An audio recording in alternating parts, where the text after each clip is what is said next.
Welcome back in part 6 of Facebook. Anyways, let's continue this article. Facebook relies on its users to generate the content that bonds its users to the service. The company has come under criticism both for allowing objectionable content, including conspiracy theories and fringe discourse, and for prohibiting other content that it deems inappropriate.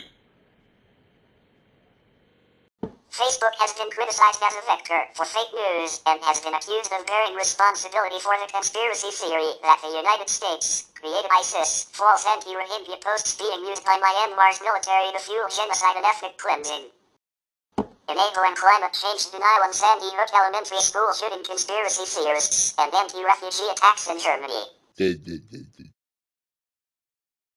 The government of the Philippines has also used Facebook as a tool to attack its critics.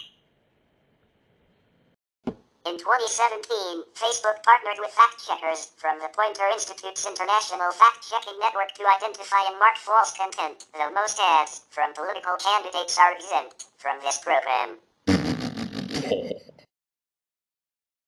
As of 2018, Facebook had over 40 fact-checking partners across the world, including the Weekly Standard. Critics of the program have accused Facebook of not doing enough to remove false information from its website. Facebook has repeatedly amended its content policies. In July 2018, it stated that it would downrank articles that its fact-checkers determined to be false and remove misinformation that incited violence. Facebook stated that content that receives false ratings from its fact-checkers can be demonetized and suffered dramatically reduced distribution.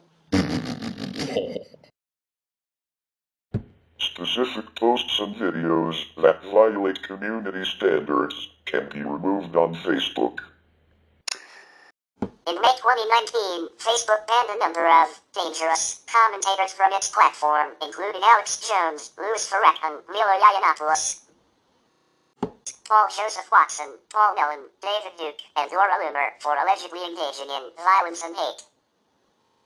In May 2020, Facebook agreed to a preliminary settlement of $52 million, $63.2 million in 2024 to compensate US-based Facebook content moderators for their psychological trauma suffered on the job. Other legal actions around the world, including in Ireland, await settlement.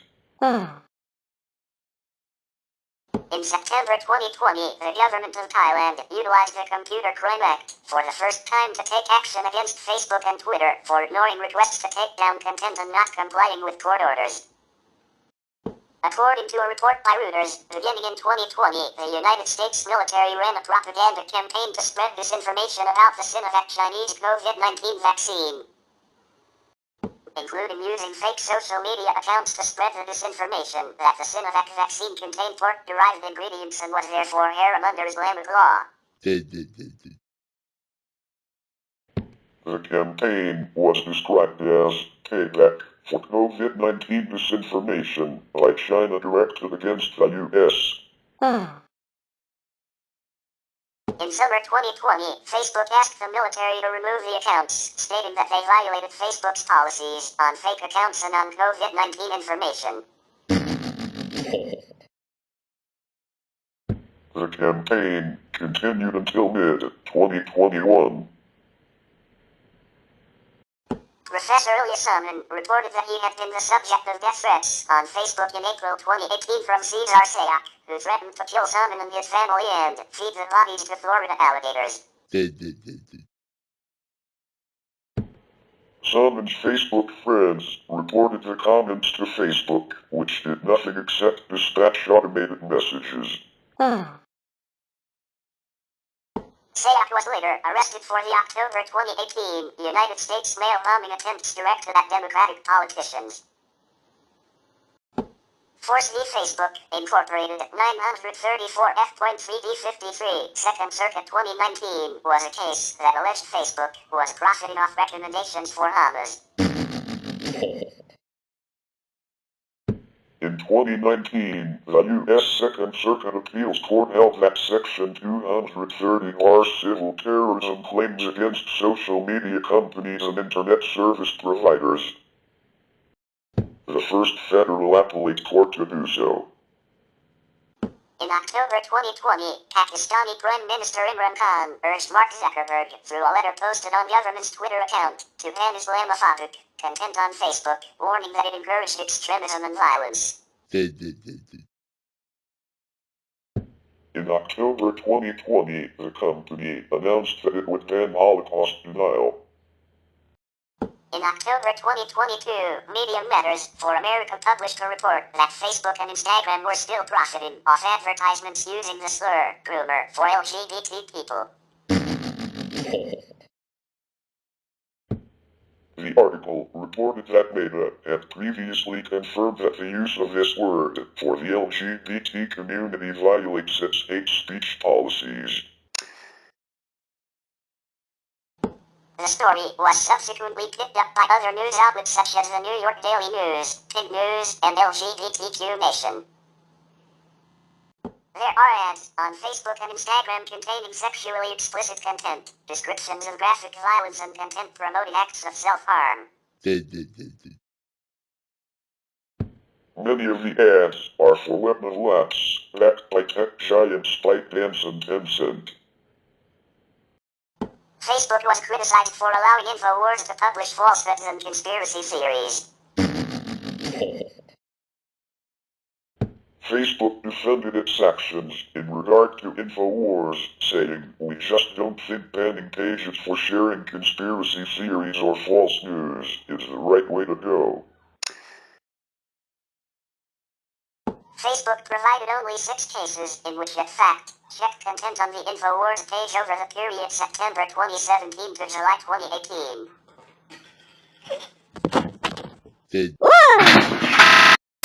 In 2018, InfoWars falsely claimed that the survivors of the Parkland shooting were actors. Facebook pledged to remove InfoWars content making the claim, although InfoWars videos pushing the false claims were left up, even though Facebook had been contacted about the videos.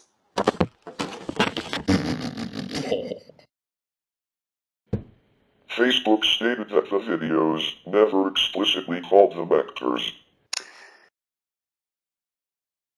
Facebook also allowed InfoWars videos that shared the Pizzagate conspiracy theory to survive, despite specific assertions that it would purge Pizzagate content. In late July 2018, Facebook suspended the personal profile of InfoWars head Alex Jones for 30 days. In early August 2018, Facebook banned the 4 most active InfoWars-related pages for hate speech. As a dominant social web service with massive outreach, Facebook has been used by identified or unidentified political operatives to affect public opinion. Some of these activities have been done in violation of the platform policies, creating coordinated inauthentic behavior, support, or attacks. These activities can be scripted or paid. Various such abusive campaigns have been revealed in recent years, best known being the Russian interference in the 2016 United States elections. In 2021, former Facebook analyst within the spam and fake engagement teams, Sophie Zhang, reported more than 25 political subversion operations and criticized the general slow reaction time, oversightless, laissez-faire attitude by Facebook. In 2018, Facebook said that during 2018 they had identified coordinated inauthentic behavior in many pages, groups, and accounts created to stir up political debate, including in the US, the Middle East, Russia, and the UK. Campaigns operated by the British intelligence agency unit, called Joint Threat Research Intelligence Group, have broadly fallen into 2 categories: cyber attacks and propaganda efforts. The propaganda efforts utilize mass messaging and the pushing of stories via social media sites like Facebook. Israel Israel's Jewish Internet Defense Force, the Chinese Communist Party's 50 Cent Party, and Turkey's HH trolls also focus their attention on social media platforms like Facebook. In July 2018, Samantha Bradshaw, co-author of the report from the Oxford Internet Institute, OII, at Oxford University, said that the number of countries where formally organized social media manipulation occurs has greatly increased, from 28 to 48 countries globally. The majority of growth comes from political parties who spread disinformation and junk news around election periods. In October 2018, the Daily Telegraph reported that Facebook banned hundreds of pages and accounts that it says were fraudulently flooding its site with partisan political content. Although they came from the United States instead of being associated with Russia. In December 2018, the Washington Post reported that Facebook has suspended the account of Jonathan Morgan, the chief executive of a top social media research firm, New Knowledge, after reports that he and others engaged in an operation to spread disinformation on Facebook and Twitter during the 2017 United States Senate special election in Alabama. In January 2019, Facebook said it has removed 783 unlinked accounts, pages and groups for engaging in what it called coordinated inauthentic behavior. In March 2019, Facebook sued 4 Chinese firms for selling fake accounts, likes and followers to amplify Chinese state media outlets. In May 2019, Tel Aviv-based private intelligence agency Archimedes Group was banned from Facebook for coordinated inauthentic behavior after Facebook found fake users in countries in sub-Saharan Africa, Latin America and Southeast Asia. Facebook investigations revealed that Archimedes had spent some $1.1 million, $1.35 million in 2024 dollars on fake ads, paid for in Brazilian reais, Israeli shekels and US dollars. Facebook gave examples of Archimedes Group political interference in Nigeria, Senegal, Togo, Angola, Niger and Tunisia. The Atlantic Council's Digital Forensic Research Lab said in a report that the tactics employed by Archimedes Group, a private company, closely resemble the types of information warfare tactics often used by governments, and the Kremlin in particular. On May 23, 2019, Facebook released its Community Standards Enforcement Report highlighting that it has identified several fake accounts through artificial intelligence and human monitoring. In a period of 6 months, October 2018 to March 2019, the social media website removed a total of 3.39 billion fake accounts. The number of fake accounts was reported to be more than 2.4 billion real people on the platform. In July 2019, Facebook advanced its measures to counter deceptive political propaganda and other abuse of its services. The company removed more than 1,800 accounts and pages that were being operated from Russia, Thailand, Ukraine and Honduras. After Russia's invasion of Ukraine in February 2022, it was announced that the Internet Regulatory Committee would block access to Facebook. On October 30, 2019, Facebook deleted several accounts of the employees working at the Israeli NSO group, stating that the accounts were deleted for not following our terms. The deletions came after WhatsApp sued the Israeli surveillance firm for targeting 1,400 devices with spyware. In 2020, Facebook helped found American Edge, an anti-regulation lobbying firm to fight antitrust probes. The group runs ads that fail to mention what legislation concerns them, how those concerns could be fixed, or how the horrors they warn of could actually happen, and do not clearly disclose that they are funded by Facebook. In 2020, the government of Thailand forced Facebook to take down a Facebook group called Royalist Marketplace with 1 million members following potentially illegal posts shared. The authorities have also threatened Facebook with legal action. In response, Facebook is planning to take legal action against the Thai government for suppression of freedom of expression and violation of human rights. In 2020, during the COVID-19 pandemic, Facebook found that troll farms from North Macedonia and the Philippines pushed coronavirus disinformation. The publisher, which used content from these farms, was banned. In the run-up to the 2020 United States elections, Eastern European troll farms operated popular Facebook pages showing content related to Christians and blacks in America. They included more than 15,000 pages, combined and were viewed by 140 million US users per month. This was in part due to how Facebook's algorithm and policies allow unoriginal viral content to be copied and spread in ways that still drive up user engagement. As of September 2021, some of the most popular pages were still active on Facebook despite the company's efforts to take down such content. In February 2021, Facebook removed the main page of the Myanmar military after 2 protesters were shot and killed during the anti-coup protests. Facebook said that the page breached its guidelines that prohibit the incitement of violence. On February 25, Facebook announced to ban all accounts of the Myanmar military, along with the TaBNWNE commercial entities.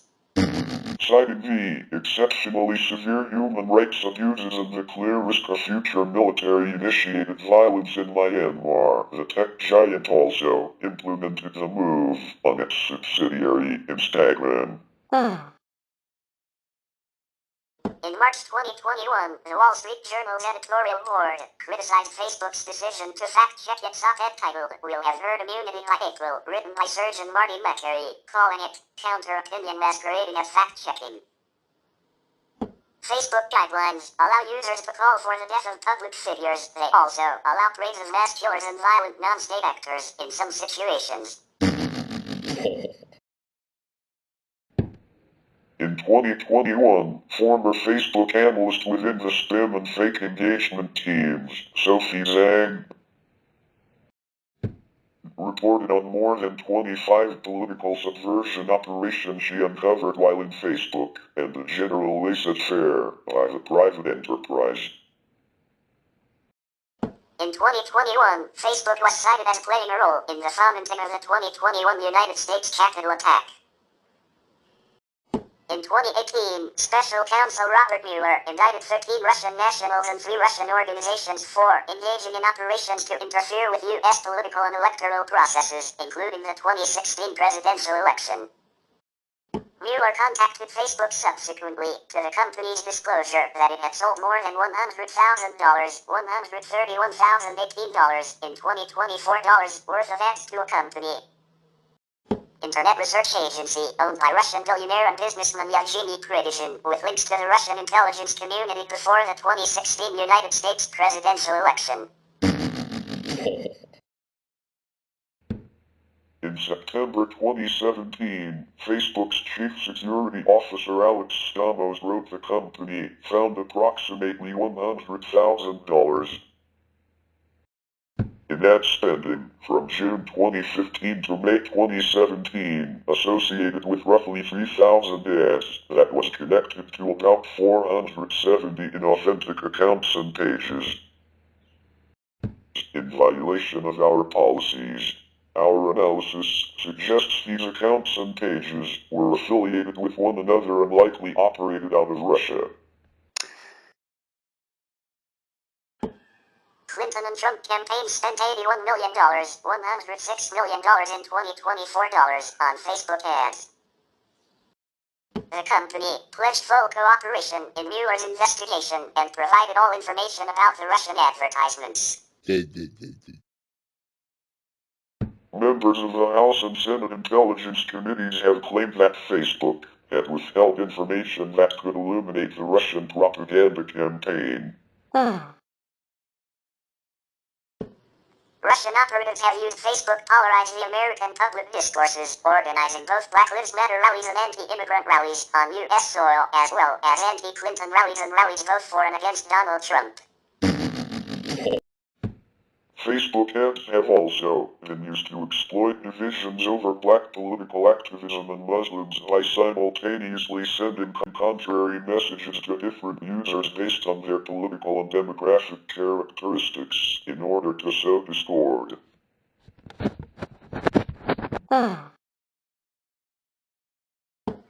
Zuckerberg has stated that he regrets having dismissed concerns over Russian interference in the 2016 U.S. presidential election. Russian-American billionaire Yuri Milner, who befriended Zuckerberg between 2009 and 2011, had Kremlin backing for his investments in Facebook and Twitter. In January 2019, Facebook removed 289 pages and 75 coordinated accounts linked to the Russian state-owned news agency Sputnik, which had misrepresented themselves as independent news or general interest pages. Facebook later identified and removed an additional 1,907 accounts linked to Russia found to be engaging in coordinated inauthentic behavior. In 2018, the UK Department for Digital, Culture, Media and Sport, DCMS, Select Committee report had criticized Facebook for its reluctance to investigate abuse of its platform by the Russian government and for downplaying the extent of the problem, referring to the company as digital gangsters. Democracy is at risk from the malicious and relentless targeting of citizens with disinformation and personalist dark adverts from unidentifiable sources, delivered through the major social media platforms we use every day. Damian Collins, DCMS Committee Chair. In February 2019, Glenn Greenwald wrote that a cybersecurity company, New Knowledge, which is behind one of the Senate reports on Russian social media election interference, was caught just 6 weeks ago engaging in a massive scam to create fictitious Russian troll accounts on Facebook and Twitter in order to claim that the Kremlin was working to defeat Democratic Senate nominee Doug Jones in Alabama. The New York Times, when exposing the scam, quoted a New Knowledge report that boasted of its fabrications. In 2018, Facebook took down 536 Facebook pages, 17 Facebook groups, 175 Facebook accounts, and 16 Instagram accounts, linked to the Myanmar military. Collectively, these were followed by over 10 million people. The New York Times reported that after months of reports about anti-Rohingya propaganda on Facebook, the company acknowledged that it had been too slow to act in Myanmar. By then, more than 700,000 Rohingya had fled the country in a year in what United Nations officials called a textbook example of ethnic cleansing.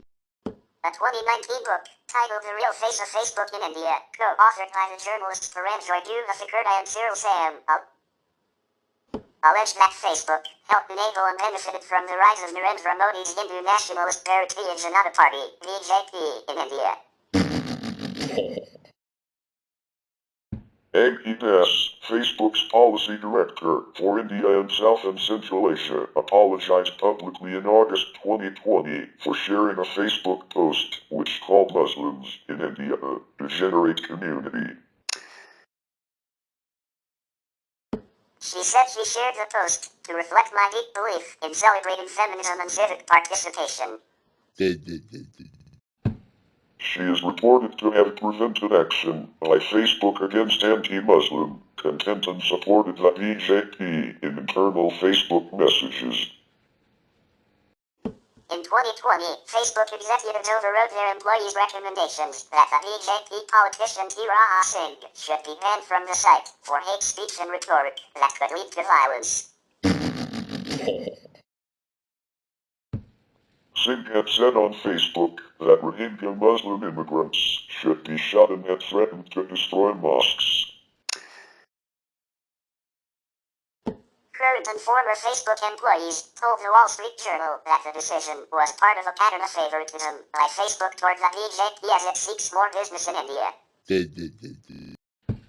Facebook also took no action after BJP politicians made posts accusing Muslims of intentionally spreading COVID-19, an employee said.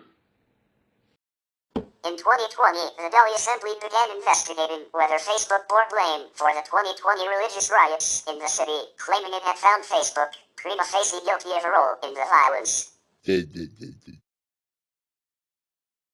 Following a summons by a Delhi Assembly committee, Facebook India Vice President and Managing Director Ajit Mohan moved the Supreme Court, which granted him relief in order to stay to the summons.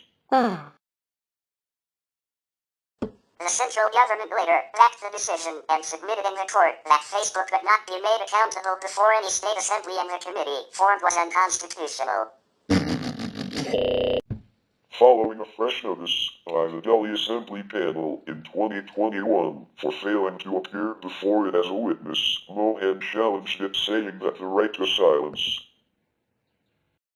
is a virtue. In present noisy times, and the legislature had no authority to examine him in a law and order case. In July 2021, the Supreme Court refused to quash the summons and asked Facebook to appear before the Delhi Assembly panel. On September 23, 2023, it was reported that Facebook had delayed for about a year, when in 2021, it removed the network of accounts ran by India's Shinar Corps, which spread disinformation that would put Kashmiri journalists in danger. The delay in the previously not publicized takedown action were due to fear that its local employees would be targeted by authorities and that it would hurt business prospects in the country. Early Facebook investor and former Zuckerberg mentor Roger Mutnami described Facebook as having the most centralized decision-making structure I have ever encountered in a large company. Nathan Schneider, a professor of media studies at the University of Colorado Boulder, argued in 2018 for transforming Facebook into a platform cooperative, owned and governed by the users. Facebook co-founder Chris Hughes stated in 2019 that CEO Mark Zuckerberg has too much power, that the company is now a monopoly, and that, as a result, it should be split into multiple smaller companies. He called for the breakup of Facebook in an op-ed in the New York Times. Hughes says he is concerned that Zuckerberg has surrounded himself with a team that does not challenge him, and that as a result, it is the U.S. government's job to hold him accountable and curb his unchecked power. Hughes also said that Mark's power is unprecedented and un-American. Several U.S. politicians agree with Hughes. EU Commissioner for Competition Margaret Vestager has stated that splitting Facebook should only be done as a remedy of the very last resort, and that splitting Facebook would not solve Facebook's underlying problems. Facebook has been criticized for its lack of human customer support.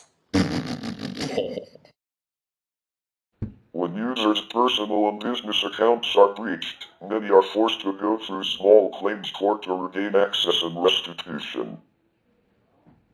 The company has been subject to repeated litigation.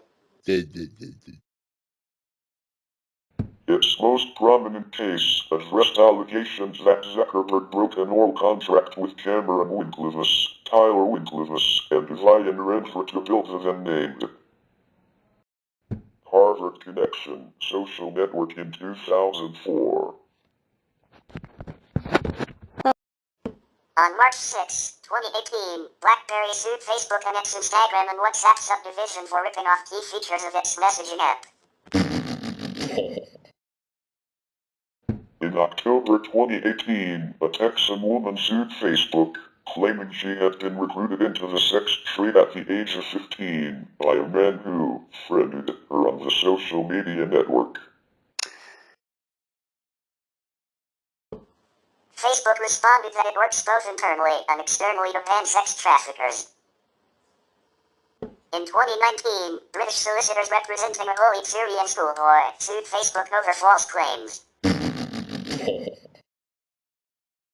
They claimed that Facebook protected prominent figures from scrutiny instead of removing content that violates its rules, and that the special treatment was financially driven. The Federal Trade Commission and a coalition of New York State and 47 other state and regional governments filed separate suits against Facebook on December 9, 2020. Seeking antitrust action based on its acquisitions of Instagram and WhatsApp among other companies, calling these practices as anti-competitive. The suits also assert that in acquiring these products, they weakened their privacy measures for their users. The suits, besides other fines, seek to unwind the acquisitions from Facebook. On January 6, 2022, France's data privacy regulatory body CNIL fined Facebook a €60 million for not allowing its internet users an easy refusal of cookies along with Google. On December 22, 2022, the Quebec Court of Appeal approved the class action lawsuit on behalf of Facebook users who claimed they were discriminated against because the platform allows advertisers to target both job and housing advertisements based on various factors, including age, gender, and even race. The lawsuit centers on the platform's practice of micro-targeting ads, claiming ads are ensured to appear only in the feeds of people who belong to certain targeted groups. Women, for example, would not see ads targeting men, while older generation men would not see an ad aimed at people between 18 and 45. The class action could include thousands of Quebec residents who have been using the platform as early as April 2016, who were seeking jobs or housing during that period. Facebook has 60 days after the court's December 22 ruling to decide to appeal the case to the Supreme Court of Canada. If it does not appeal, the case returns to the Quebec Superior Court. On September 21, 2023, the California Courts of Appeal ruled that Facebook could be sued for discriminatory advertising under the Unruh Civil Rights Act. Facebook and Meta platforms have been criticized for their management of various content on posts, photos, and entire groups and profiles. This includes but is not limited to allowing violent content, including content related to war crimes, and not limiting the spread of fake news and COVID-19 misinformation on their platform, as well as allowing incitement of violence against multiple groups. Facebook has been criticized for having lax enforcement of third-party copyrights for videos uploaded to the service. In 2015, some Facebook pages were accused of plagiarizing videos from YouTube users and reposting them as their own content using Facebook's video platform, and in some cases, achieving higher levels of engagement and views than the original YouTube posts. Videos hosted by Facebook are given a higher priority and prominence within the platform and its user experience, including direct embedding within the newsfeed and pages, giving a disadvantage to posting it as a link to the original external source. In August 2015, Facebook announced a video matching technology aiming to identify reposted videos, and also stated its intention to improve its procedures to remove infringing content faster. In April 2016, Facebook implemented a feature known as Rights Manager, which allows rights holders to manage and restrict the upload of their content onto the service by third parties. In 2013, Facebook was criticized for allowing users to upload and share videos depicting violent content, including clips of people being decapitated. Having previously refused to delete such clips under the guideline that users have the right to depict the world in which we live, Facebook changed its stance in May, announcing that it would remove reported videos while evaluating its policy. The following October, Facebook stated that it would allow graphic videos on the platform as long as the intention of the video was to condemn, not glorify, the acts depicted, further stating that sometimes those experiences and issues involve graphic content that is of public interest or concern, such as human rights abuses, acts of terrorism, and other violence.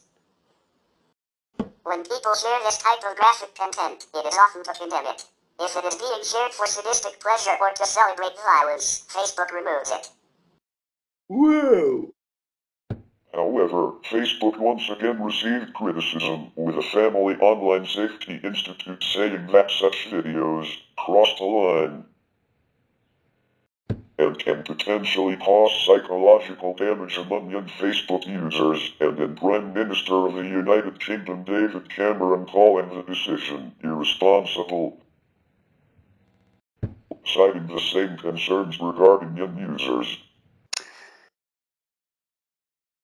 2 days later, Facebook removed the video of the heading following worldwide outrage, and while acknowledging its commitment to allowing people to upload gory material for the purpose of condemnation, it also stated that it would be further strengthening its enforcement to prevent glorification.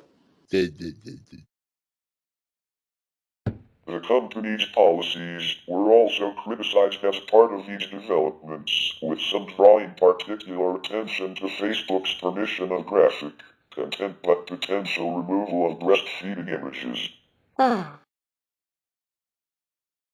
In January 2015, Facebook announced that new warnings would be displayed on graphic content, requiring users to explicitly confirm that they wish to see the material. Facebook has been criticized for failing to take down violent content depicting war crimes in Libya.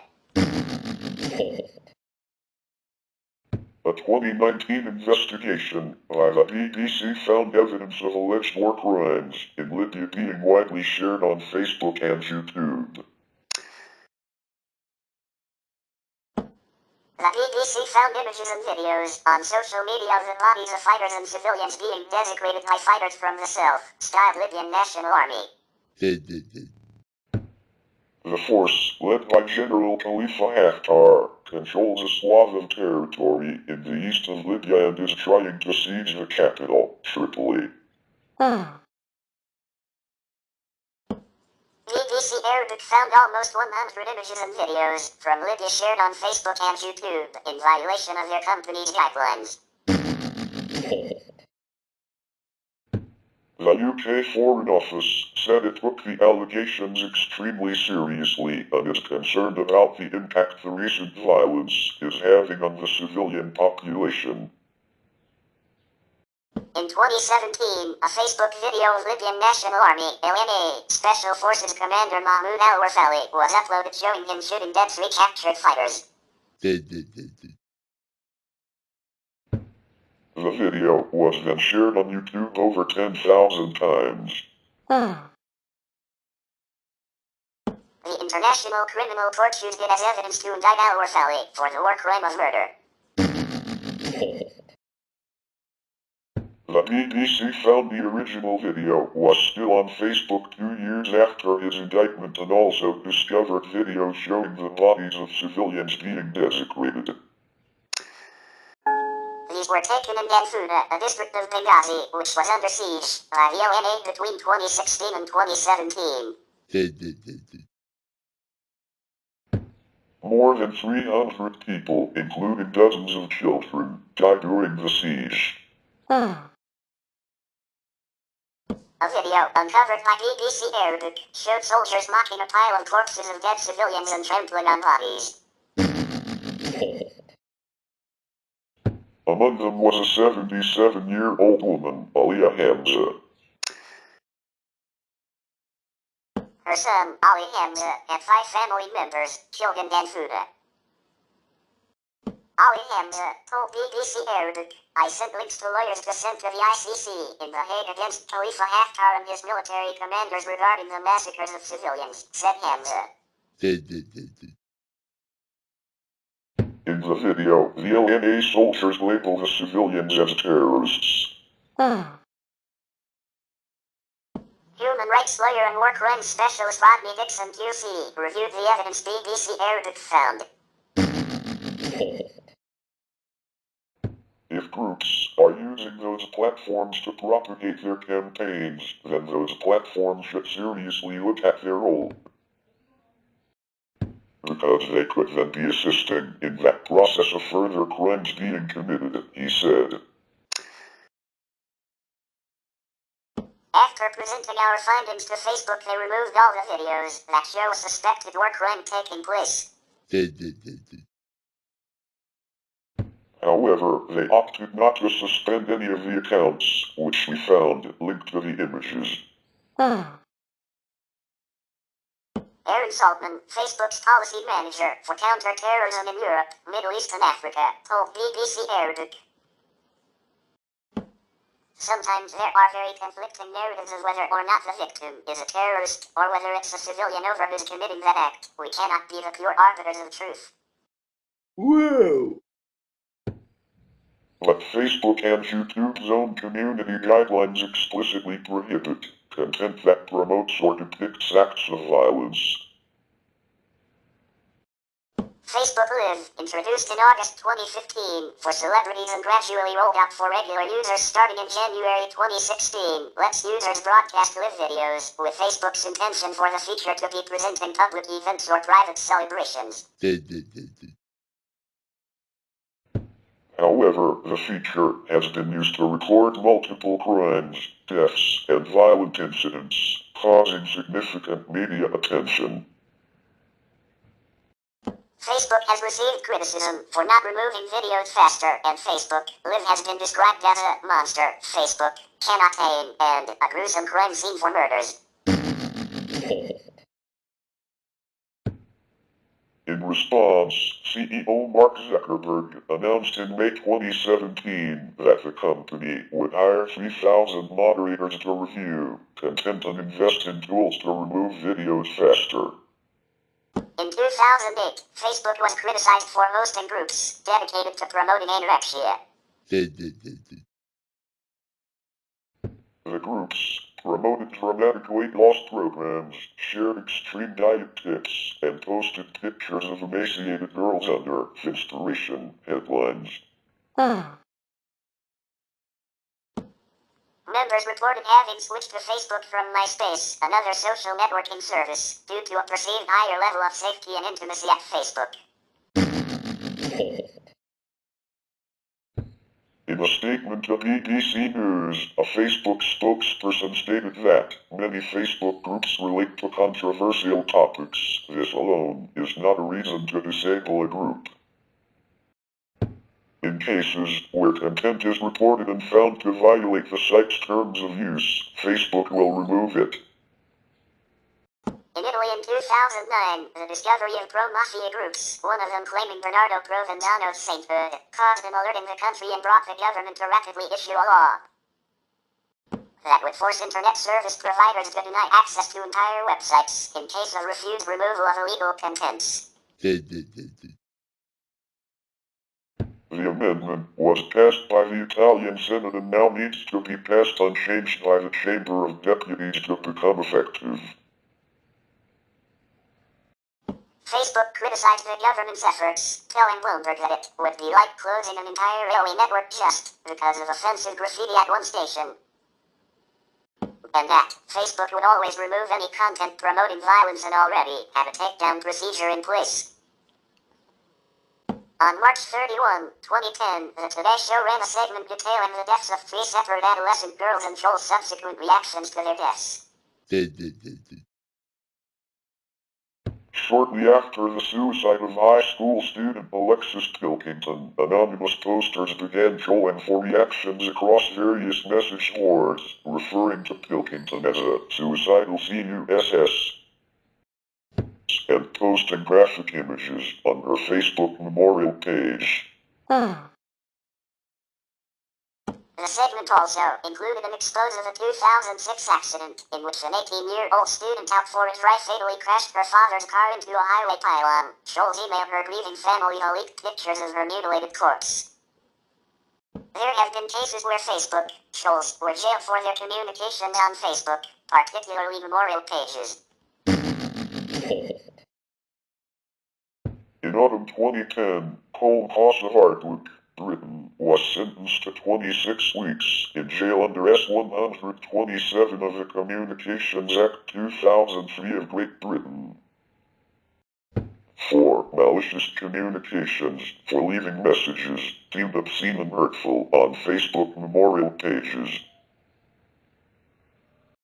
In April 2011, Bradley Paul Hampson was sentenced to 3 years in jail after pleading guilty to 2 counts of using a terrorist service, the internet, to cause offense for posts on Facebook memorial pages, and 1 count each of distributing and possessing child pornography when he posted images on the memorial pages of the deceased with phalluses superimposed alongside phrases such as, "Would I'm dead."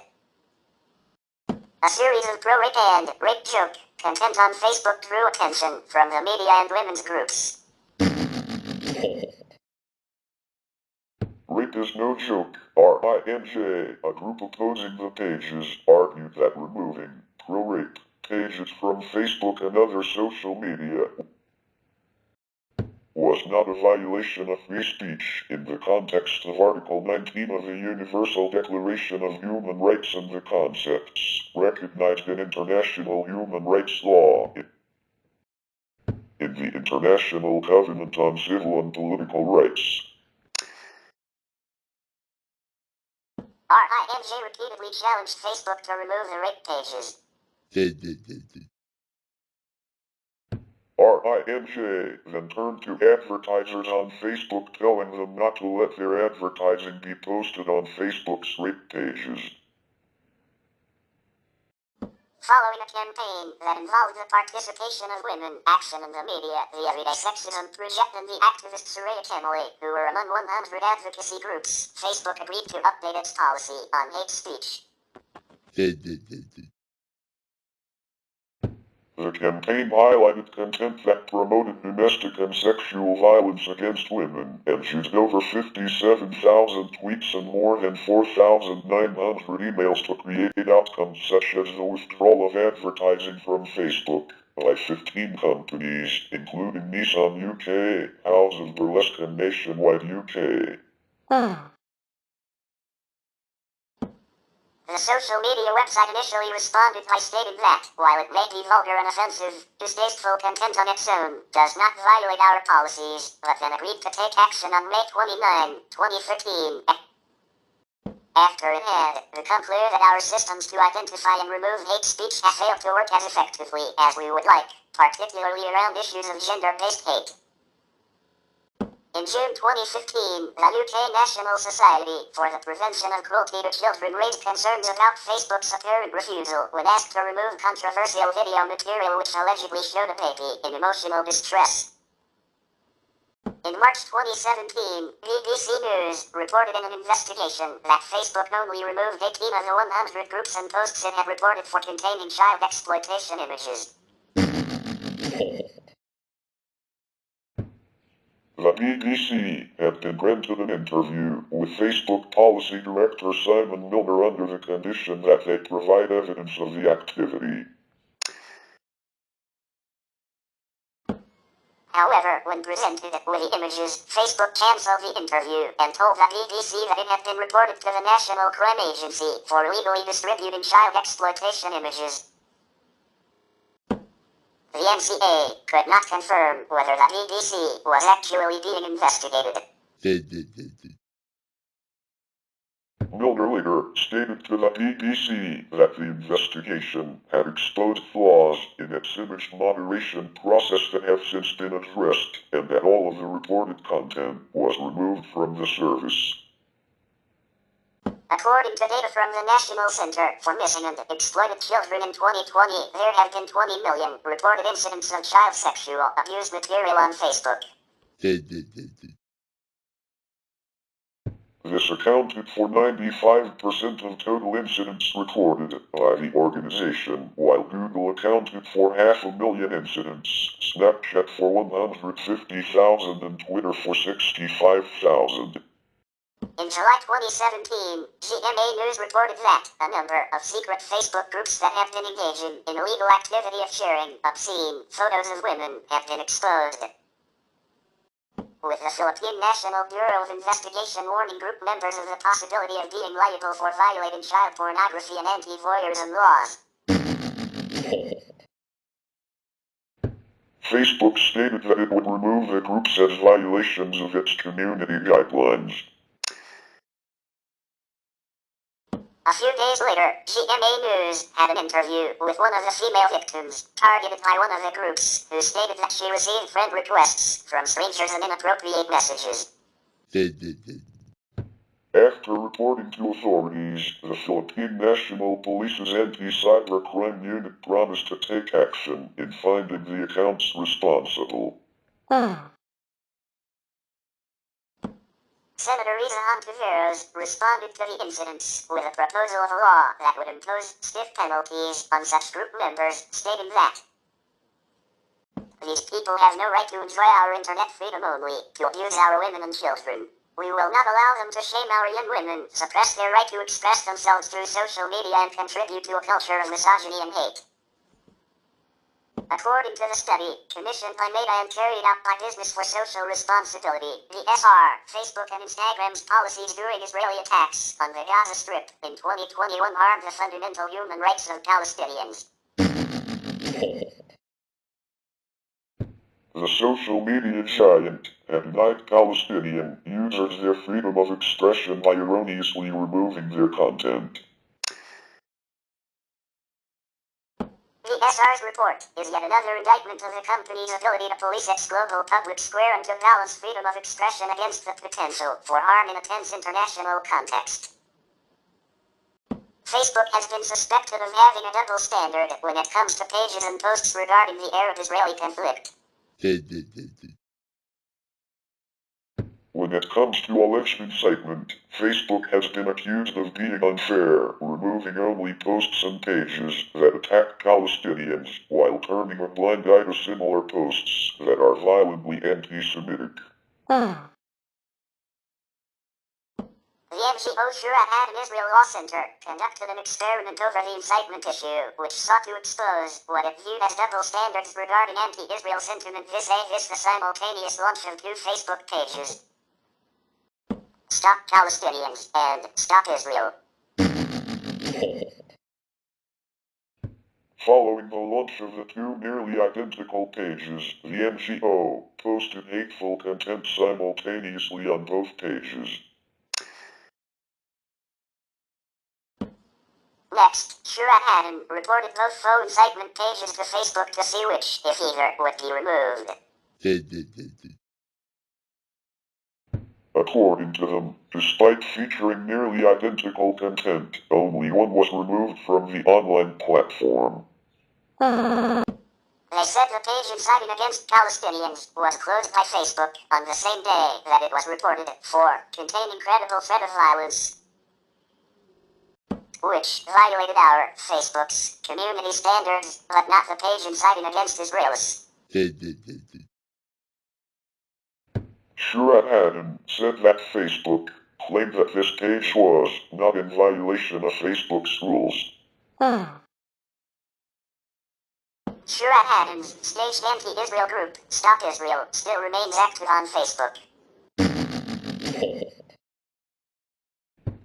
ProPublica stated in September 2017 that a website was able to target ads at Facebook users who were interested in how to burn Jew and Jew hater. Facebook removed the categories and said it would try to stop them from appearing to potential advertisers. In March 2019, Facebook subsidiary Instagram declined to remove an anti-Semitic image posted by right-wing conspiracy theorist Alex Jones, saying that it did not violate their community standards. Facebook has been accused of being a public platform that is used to incite violence. In October 2015, 20,000 Israelis claimed that Facebook was ignoring Palestinian incitement on its platform and filed a class action suit demanding that Facebook remove all posts containing incitement to murder Jews. Israeli politicians have complained that Facebook does not comply or assist with requests from the police for tracking and reporting individuals when they share their intent to kill or commit any other act of violence on their Facebook pages. In June 2016, following the murder of Ariel 13 by a terrorist who posted on Facebook, Israeli Minister of Public Security Gilad Erdan charged that Facebook, which has brought a positive revolution to the world, has become a monster.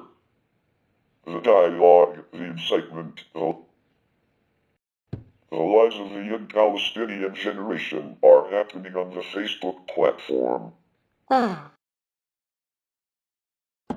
accused Facebook of sabotaging the work of Israeli police and refusing to cooperate when Israel police turns to the site for assistance. It also sets a very high bar for removing inciting content. In July 2016, a civil action for $1 billion in damages was filed in the United States District Court for the Southern District of New York. On behalf of the victims and family members of 4 Israeli Americans and 1 U.S. citizen killed by Hamas militants since June 2014. The victims and plaintiffs in the case are the families of Yaakov Naftali Frankel, a 16-year-old who was kidnapped and murdered by Hamas operatives in 2014.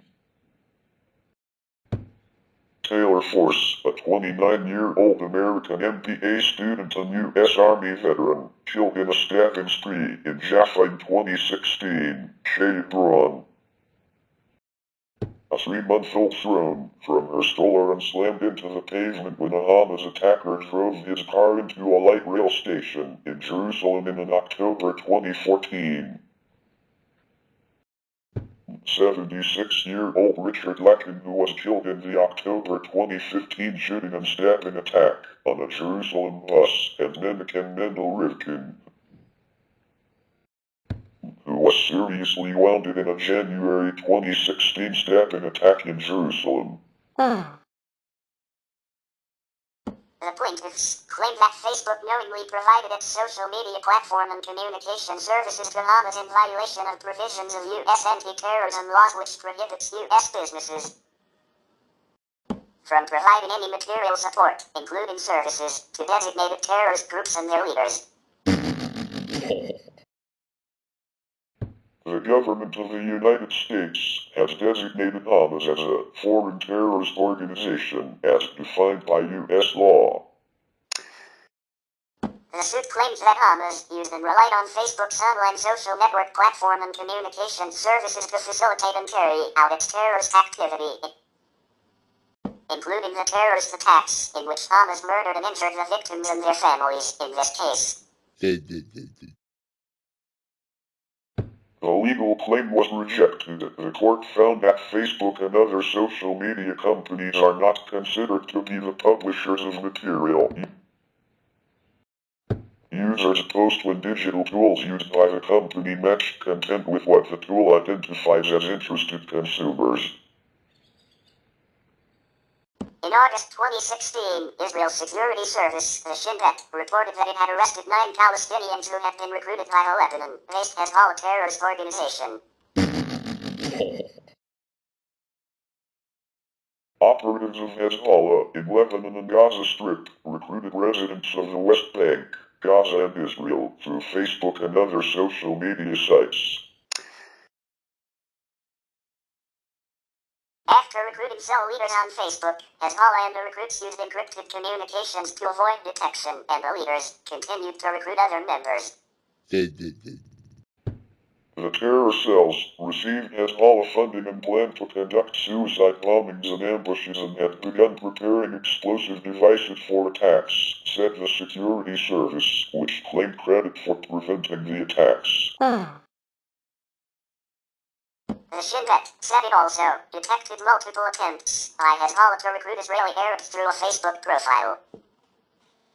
On October 16, 2023, singer and internet personality TaBNWNE was arrested by the Israeli police for allegedly promoting hate speech and inciting violence on social media following a massacre perpetrated by Hamas on October 7, 2023. In 2016, legislation was being prepared in Israel, allowing fines of 300,000 shekels for Facebook and other social media like Twitter and YouTube for every post inciting or praising terrorism that is not removed within 48 hours and could possibly lead to further acts of terrorism. In June 2017, Facebook published a blog post offering insights into how it detects and combats terrorism content.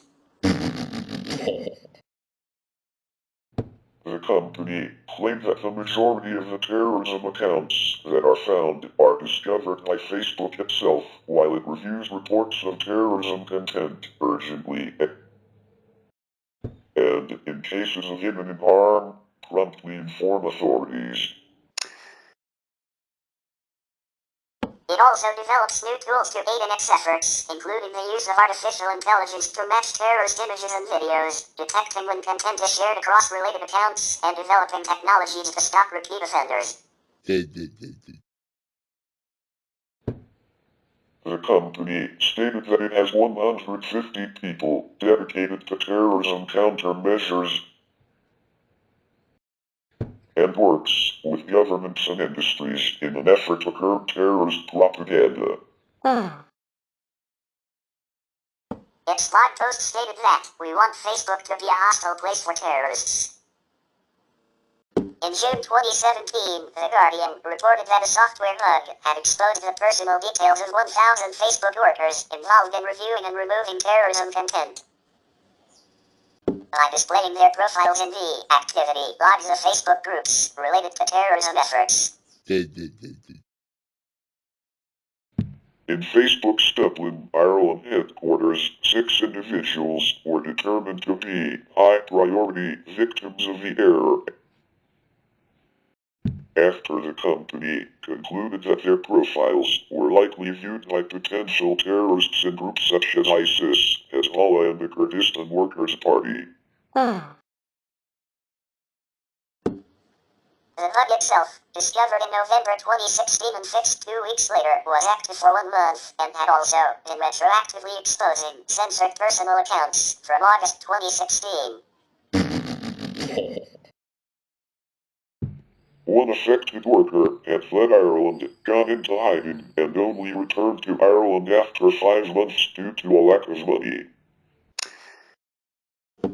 Suffering from psychological distress, he filed a legal claim against Facebook and CPL Resources, an outsourcing company, seeking compensation. A Facebook spokesperson stated that, "Our investigation found that only a small fraction of the names were likely viewed, and we never had evidence of any threat to the people impacted or their families as a result of this matter," and Craig Zouza, Facebook's head of global investigations, said. Keep in mind that when the person sees your name on the list, it was in their activity log, which contains a lot of information. There is a good chance that they associate you with another admin of the group or a hacker. Facebook offered to install a home alarm monitoring system, provide transport to and from work, and counseling through its employee assistance program. As a result of the data leak, Facebook is reportedly testing the use of alternative, administrative accounts for workers reviewing content, rather than requiring workers to sign in with their personal profiles. Facebook has been criticized for not doing enough to limit the spread of fake news stories on their site, especially after the 2016 United States presidential election, which some have claimed Donald Trump would not have won if Facebook had not helped spread what they claimed to have been fake stories that were biased in his favor. At a conference called TaBNWNE, Mark Zuckerberg stated in regards to Donald Trump, "There's a profound lack of empathy in asserting that the only reason why someone could have voted the way that they did is because they saw some fake news." Zuckerberg affirmed the idea that people do not stray from their own ideals and political leanings. He stated, "I don't know what to do about that, and when we started, the North Star for us was, we're building a safe community." Zuckerberg has also been quoted in his own Facebook post, "Of all the content on Facebook, more than 99% of what people see is authentic." In addition, the Pew Research Center stated that 62% of Americans obtain some or all of their news on social media, the bulk of it from Facebook. The former editor at Facebook leaked inflammatory information about the website's algorithms pointing to certain falsehoods and bias by the news created within Facebook. Although Facebook initially denied claims of issues with fake news stories and their algorithms, they fired the entire trending team involved with a fake news story about Megyn Kelly being a closeted liberal. In 2016, Zuckerberg began to take steps to eliminate the prevalence of fake news on Facebook as a result of criticisms of Facebook's influence on the presidential election.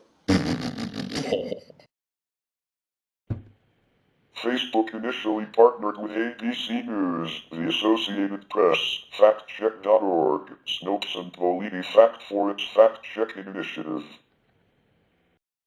As of 2018, it had over 40 fact-checking partners across the world, including the Weekly Standard. A May 2017 review by The Guardian found that Facebook's fact-checking initiatives of partnering with third-party fact-checkers and publicly flagging fake news were regularly ineffective and appeared to be having minimal impact in some cases. In 2018, journalists working as fact-checkers for Facebook criticized the partnership, stating that it had produced minimal results and that the company had ignored their concerns. In March 2018, the government of Sri Lanka blocked Facebook and other social media services in an effort to quell the violence in the 2018 anti-Muslim riots, with Harsha De Silva, the Deputy Minister for National Policies and Economic Affairs, tweeting, "Hate speech on Facebook is increasing beyond acceptable levels. Government will have to act immediately to save lives."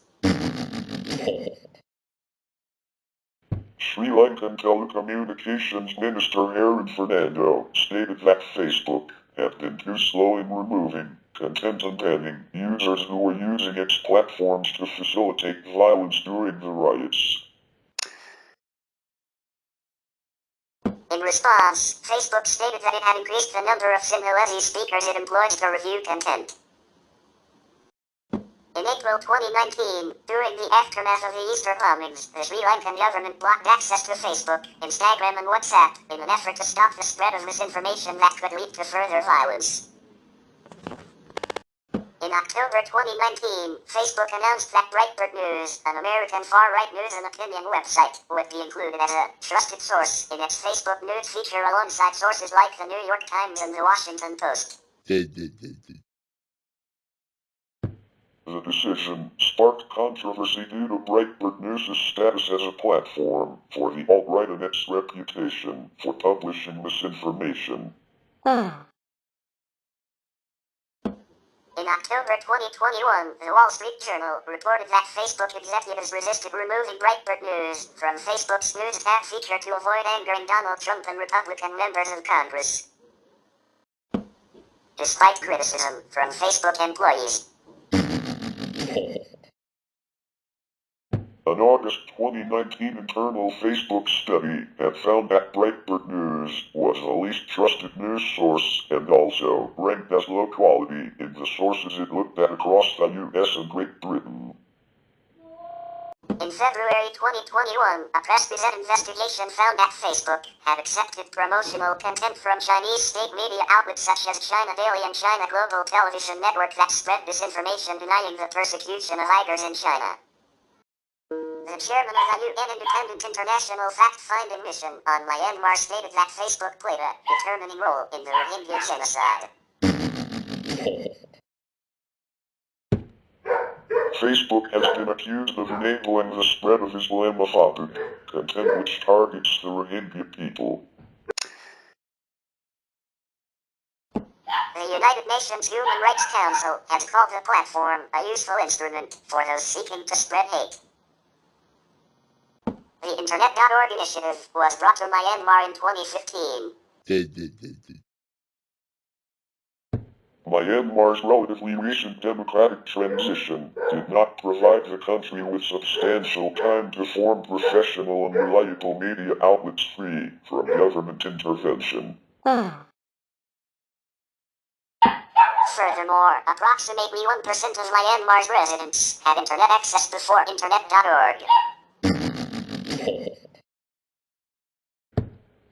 As a result, Facebook was the primary source of information and without verifiable professional media options. Facebook became a breeding ground for hate speech and disinformation. Rumors circulating among family or friends networks on Facebook were perceived as indistinguishable from verified news by its users. Frequent anti-Rohingya sentiments included high Muslim birth rates, increasing economic influence, and plans to take over the country. Myanmar's Facebook community was also nearly completely unmonitored by Facebook, who at the time only had 2 Burmese-speaking employees. In response, Facebook removed accounts, which were owned by the Myanmar Armed Forces because they had previously used Facebook to incite hatred against the Rohingya people, and they were currently engaging in coordinated inauthentic behavior. In February 2021, Facebook banned the Myanmar military from its platform and set up rules to ban TaBNWNE-linked businesses. The Myanmar military was not the only account found to have incited violence. In a review undertaken by Facebook in 2018, Facebook banned accounts and pages associated with Myanmar military personnel that were indicated by the UN as being directly responsible for the ethnic cleansing in Rakhine. The banned accounts had widespread reach in the country as they were followed by nearly 12 million accounts, which is about half of all Myanmar's Facebook users. On 6 December 2021, approximately 100 Rohingya refugees launched a $150 billion lawsuit against Facebook, alleging that it did not do enough to prevent the proliferation of anti-Rohingya hate speech, because it was interested in prioritizing engagement. On 10 December 2021, 16 Rohingya youth living in Cox's Bazar refugee camp made a complaint against Facebook to the Irish National Contact Point for the OECD guidelines for multinational enterprises, alleging that Facebook had violated the guidelines and owed them a remedy. The lead complainants in the case included members of Rohingya civil society group Arakan Rohingya Society for Peace and Human Rights, ARSPH. Mahila, who founded ARSPH and had spearheaded efforts amongst camp-based Rohingya refugees to hold Facebook accountable, had been murdered just over 2 months before. On 27 December 2023, hundreds of students from various universities in Aceh, Indonesia, such as Apoyatana University, Lima Bangsa University, and the University of New Hamadiya Aceh, stormed a shelter for Rohingya refugees and forced them out of a convention center in the city of Banda Aceh, demanding they be deported. The students were seen picking the belongings of the Rohingya men, women, and children who were seated on the floor and crying in fear. They were also seen burning tires and chanting various anti-Rohingya slogans.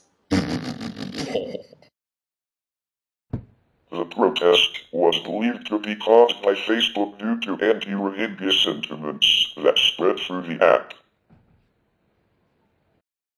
On 23 January 2025, Rohingya human rights activist and genocide survivor Mon Salidala filed a whistleblower lawsuit against Meta before the U.S. Securities and Exchange Commission, SEC.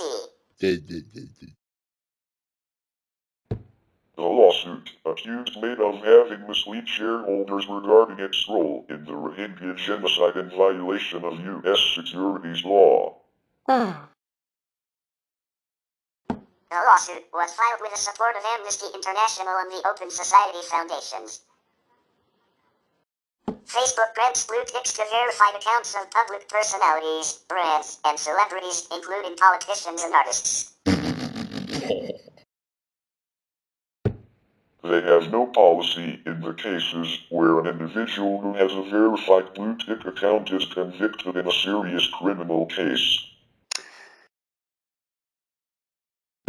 A 2018 case in India occurred where a politician was convicted and sentenced to 10 years in jail in a serious bribery criminal case, but his Facebook page still continued to be verified. From circa 2018 until March 27, 2019, Facebook's internal policy was to permit white nationalist content but not white supremacist content, despite advice stating there is no distinction. In practice, it hosted much white supremacist and neo-Nazi content. On March 27, 2019, Facebook backtracked and stated that white nationalism cannot be meaningfully separated from white supremacy and organized hate groups. In 2020, the Center for Countering Digital Hate, CCDH, found Facebook was hosting a white supremacist network with more than 80,000 followers and links to the UK far-right. The CCDH said Facebook's leadership endangered public safety by letting neo-Nazis finance their activities through Facebook and Instagram. Facebook was first told about this problem 2 years ago and failed to act. In February 2020, the Taiwanese Central News Agency reported that large amounts of misinformation had appeared on Facebook claiming the pandemic in Taiwan was out of control. The Taiwanese government had covered up the total number of cases and that President TaBNWNE had been infected. The Taiwan fact-checking organization had suggested the misinformation on Facebook shared similarities with mainland China due to its use of simplified Chinese characters and mainland China vocabulary. The organization warned that the purpose of the misinformation is to attack the government. The Epoch Times, an anti-Chinese Communist Party (CCP) newspaper affiliated with Falun Gong, has spread misinformation related to the COVID-19 pandemic in print and via social media including Facebook and YouTube. In April 2020, rumors circulated on Facebook alleging that the U.S. government had just discovered and arrested Charles Lieber, chair of the Chemistry and Chemical Biology Department at Harvard University, for manufacturing and selling the novel coronavirus, COVID-19, to China. According to a report from Reuters, posts spreading the rumor were shared in multiple languages over 79,000 times on Facebook. In January 2021, the Bureau of Investigative Journalism found that 430 Facebook pages, being followed by 45 million people, were spreading false information about COVID-19 or vaccinations. This was despite a promise by Facebook in 2020 that no user or company should directly profit from false information about immunization against COVID-19. A Facebook spokesman said the company had removed a small number of the pages shared with us for violating our policies. In August 2021, Facebook said that an article raising concerns about potentially fatal effects of a COVID-19 vaccine was the top performing link in the United States between January and March 2021, and that another site publishing COVID-19 misinformation was among its top 20 visited pages. In February 2021, BBC investigations revealed that Amazon rainforest plots on land reserved for indigenous people were being illegally traded on the Facebook marketplace, with the sellers admitting they do not have a land title. The BBC reported that Facebook were ready to work with local authorities, but were unwilling to take independent action. In February 2022, Facebook was accused by the Bureau of Investigative Journalism and the Observer of letting activists incite ethnic massacres in the Tigray War by spreading hate and misinformation. Following the report, a lawsuit against Meta was filed in December 2022 in the High Court of Kenya by the son of a Tigrayan academic, murdered in November 2021 after receiving racist attacks on the platform. In January 2025, ahead of the second presidency of Donald Trump, Meta Platforms announced a number of policy changes across all divisions, some effective immediately, regarding moderation.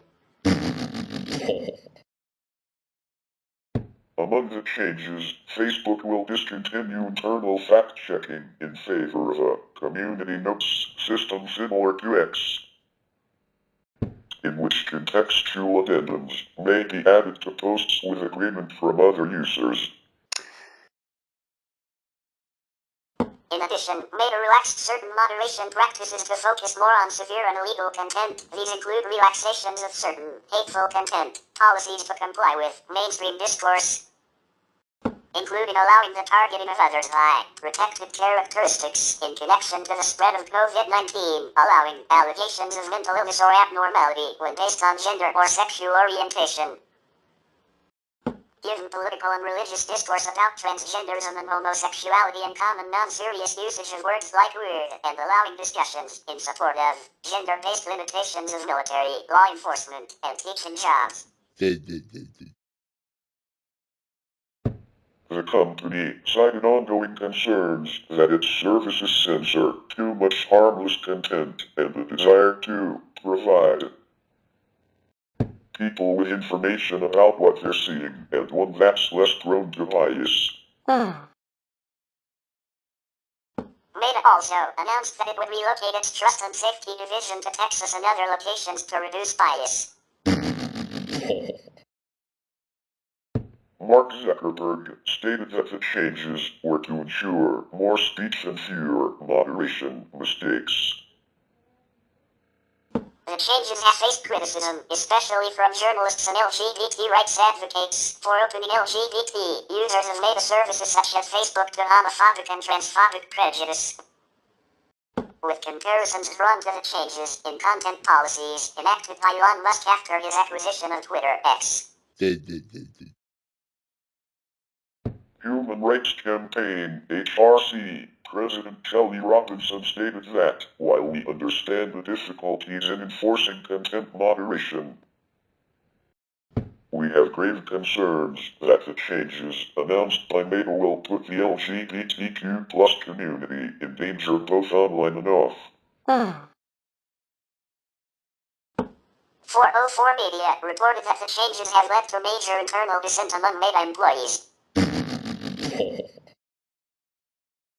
Concurrently, Meta also quietly removed transgender and non-binary flag themes from Messenger, previously added in June 2021 and 2022 respectively for Pride Month. We will continue about Facebook in final part, so stay tuned.